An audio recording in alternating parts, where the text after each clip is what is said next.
আসসালামু আলাইকুম। আপনারা সব কেমন আছেন? আশা করি ভালো আছেন। আলহামদুলিল্লাহ আমিও ভালো আছি। এখানে 1.5 কিলোর মতো মটন আছে। এবার আমি মটনটাকে ম্যারিনেট করে নেব। মটনটাকে আমি খুব ভালো করে ধুয়ে রেখেছি। এবার আমি এখানে 1 চামচ নুন দিয়ে দিলাম, ছোট চামচের 1 চামচ গোলমরিচ গুঁড়ো দিয়ে দিলাম,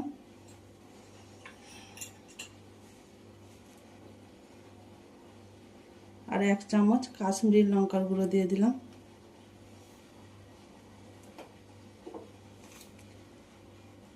আদা রসুন বাটা দিয়ে দিলাম 1 চামচ,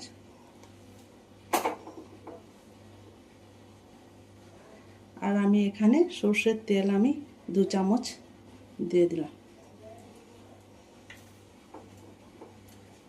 মাটনটা খুব তাড়াতাড়ি সেদ্ধ হয়ে যায়, তার জন্য আমি এখানে কাঁচা পেঁপের পেস্টটা আমি তৈরি করে নিয়েছি মিক্সচারে। এখানে আমি 3 চামচের মতো দিয়ে দিচ্ছি।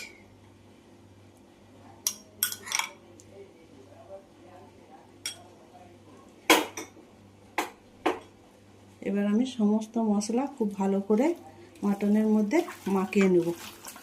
মাটনটাকে খুব ভালো করে চেপে চেপে এইভাবে মাখিয়ে নিতে হবে।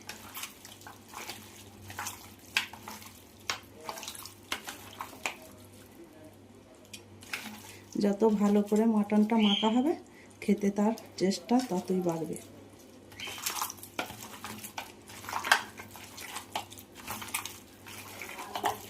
এবার আমি মাটনটাকে মাখিয়ে আধ ঘন্টার মতো রেস্টে রেখে দেবো।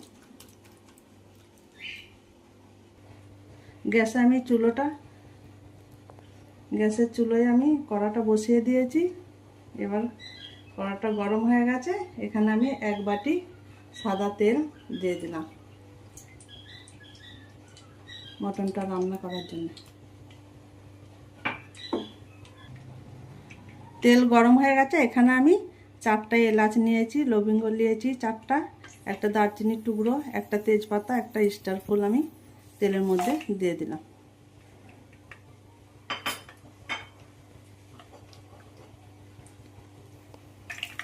গোটা মশলাগুলো গরম হয়ে গেছে। এখানে আমি বড় সাইজের 3টে পেঁয়াজ কেটে রেখেছিলাম, এটা দিয়ে দিলাম।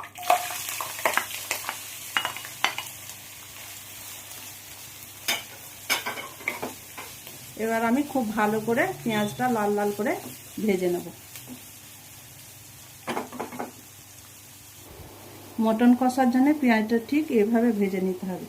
এবার আমি পেঁয়াজের ওপরে 1 চামচ আদা রসুন বাটা দিয়ে দিলাম, দিয়ে আবারও আমি ভালো করে পেঁয়াজের সাথে আদা রসুনটা ভেজে নেব। আমি ম্যারিনেট করার সময় 1 চামচ আদা রসুন বাটা দিয়েছিলাম, তাই আমি সেই পরিমাণে আদা রসুন বাটা এখন আমি দিয়ে দিলাম। আদা রসুনটা দিয়ে পেঁয়াজটা আমার খুব ভালো করে কষানো হয়ে গেছে। এবার আমি সব মশলাগুলো একে একে দিয়ে দেব। এখানে আমি 1 চামচ নুন দিয়ে দিলাম, 1 চামচ হলুদ গুঁড়ো দিয়ে দিলাম, 1 চামচ ঝাল লঙ্কার গুঁড়ো দিয়ে দিলাম,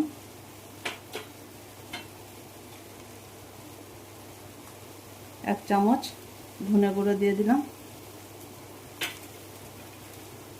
আর আমি এখানে হাফ চামচের মতো জিরে গুঁড়ো দিয়ে দিলাম।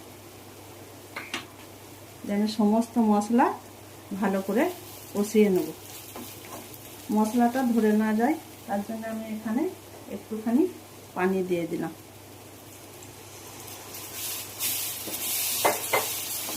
দিয়ে আমি মশলাটাকে খুব ভালো করে কষিয়ে নেব। মশলা থেকে তেল ছেড়ে দিয়েছে, আর এদিকে মাটনটা আমার আধ ঘন্টা হয়ে গেছে। এবার আমি মাটনটা দিয়ে দিলাম।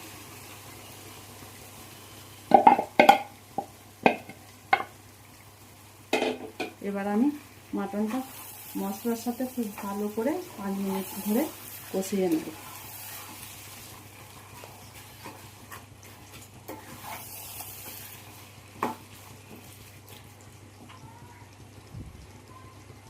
মটনটা আমার 5 মিনিটের মতো কষানো হয়ে গেছে। এখানে আমি 2টো টমেটো পেস্ট তৈরি করে রেখেছিলাম, সেটা দিয়ে দিলাম। টমেটোর পেস্টটা দিয়ে আমি মাটনটাকে খুব ভালো করে কষিয়ে নেব 6-7 মিনিটের মতো।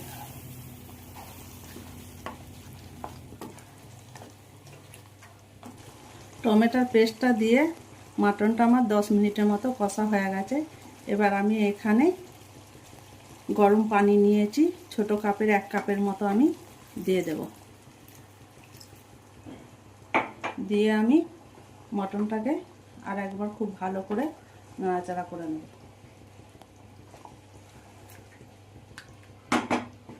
খুব ভালো করে নাড়াচাড়া করা হয়ে গেছে আমার। এবার আমি মটনটাকে ঢেকে দিলাম। এবার মিডিয়াম আঁচে আমি মটনটা 10 মিনিটের মতো হতে দিলাম। তার মধ্যে আমি একবার করে ঢাকনা খুলে নাড়াচাড়া করে নেব। 10 মিনিট হয়ে গেছে। এবার আমি মটনটা একবার নাড়াচাড়া করে নেব। মাঝে একবার আমি 5 মিনিটের পর ঢাকনাটা খুলে মটনটা নাড়াচাড়া করে নিয়েছি।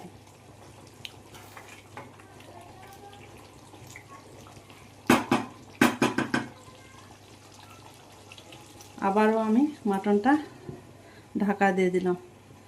চুলার আঁচটা কিন্তু মিডিয়ামই করা আছে। আবার 10-15 মিনিট পর আমি মাংসটা দেখে নেব। 15 মিনিট হয়ে গেছে। এবার আমি ঢাকনাটা খুলে দেখে নেব মাটনটা সেদ্ধ হয়েছে কিনা।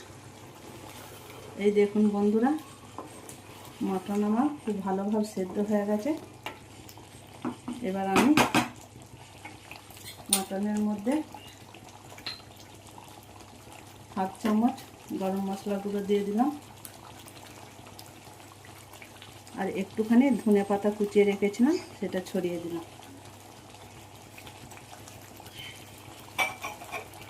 দিয়ে আমি ভালো করে একবার নাড়াচাড়া করে নেব।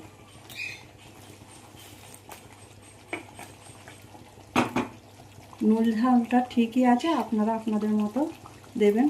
মটন কষার রেসিপি যদি আপনাদের ভালো লাগে, লাইক, সাবস্ক্রাইব আর কমেন্ট করে আমার সাথে থাকবেন। এই মটন কষা আপনারা রুটি, ভাত, পরোটার সাথে খেতে পারেন।